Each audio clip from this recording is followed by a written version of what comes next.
Bangladesh is a good team. Bangladesh পাকিস্তানের থেকে better team. Bangladesh যদি পোটেনশিয়াল ওয়াইজ খেলে তাহলে কিন্তু ওরা যে কোনো টিমকে কম্পিট করতে পারে।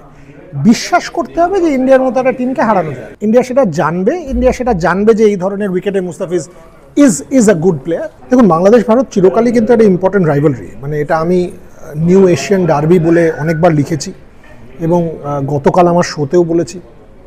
বাংলাদেশ এখন যে ফর্মে ক্রিকেট খেলছে, শ্রীলঙ্কার বিরুদ্ধে যে ক্রিকেটটা খেলেছে, তারা যদি সেই ক্রিকেট খেলে তাহলে বাংলাদেশ পাকিস্তানের থেকে বেটার টিম। এবং পাকিস্তানকে যেভাবে ভারত হেলায় হারাচ্ছে সেটা বাংলাদেশের ক্ষেত্রে হয় না, এবং সেই ক্ষেত্রে বলতে হবে যে Bangladesh is a better rivalry. সেটা আপনি অন্য পার্সপেক্টিভ থেকেও দেখতে পারেন, নাগিন ডান্স এটসেট্রা যেগুলো হয়েছে সেগুলোর পার্সপেক্টিভ থেকেও যদি আপনি দেখেন, এগুলো ব্যান্টার।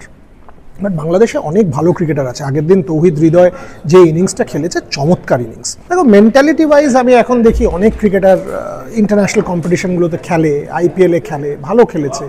Mustafizur skill wise is also very good. বেশ কয়েকজন প্লেয়ার, যেরকম আমার লিটনকে ভালো লাগে, অনেক অ্যাগ্রেসিভ শটস খেলেছে, ইন্ডিয়ার বিরুদ্ধে ভালো খেলেছে। বাংলাদেশ যদি পোটেনশিয়াল ওয়াইজ খেলে তাহলে কিন্তু ওরা যে কোনো টিমকে কম্পিট করতে পারে। বিশ্বাস করতে হবে যে ইন্ডিয়ার মতো একটা টিমকে হারানো যায়। বিশ্বাস করতে হবে যে আমরা একটা ওয়ার্ল্ড নাম্বার 1 টিমকে চ্যালেঞ্জ করে দেবো।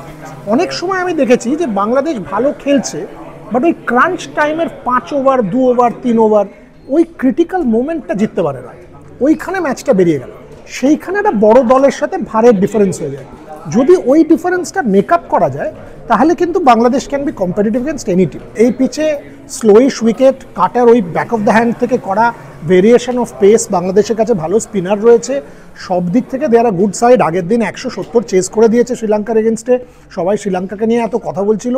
It's a very very good win.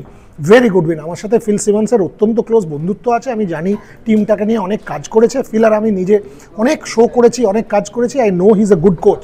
আমি জানিও কীভাবে টিমটাকে মোল্ড করেছে।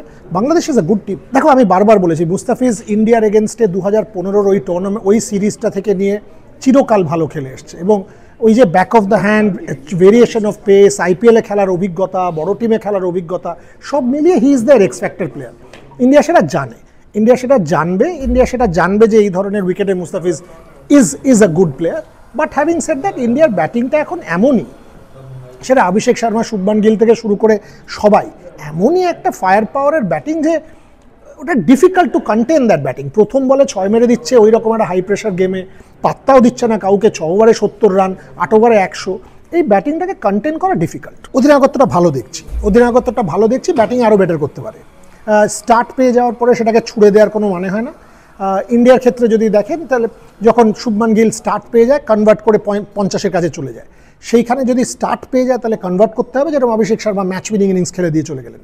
That's what is important. But অধিনায়কত্বটা ভালো দেখছি, কারণ যেভাবে বোলার রোটেট করেছে, যেভাবে খেলাটা কন্ট্রোল করছে, ব্যাটিং অর্ডার কন্ট্রোল করছে, মেন্টালিটি টিমটা যেখানে দেখছি ভালো দেখছি। So as I said, Bangladesh আগের দিন আমার এক্সপেকটেশনের বিয়ন্ডে ক্রিকেট খেলে শ্রীলঙ্কাকে হারিয়েছে।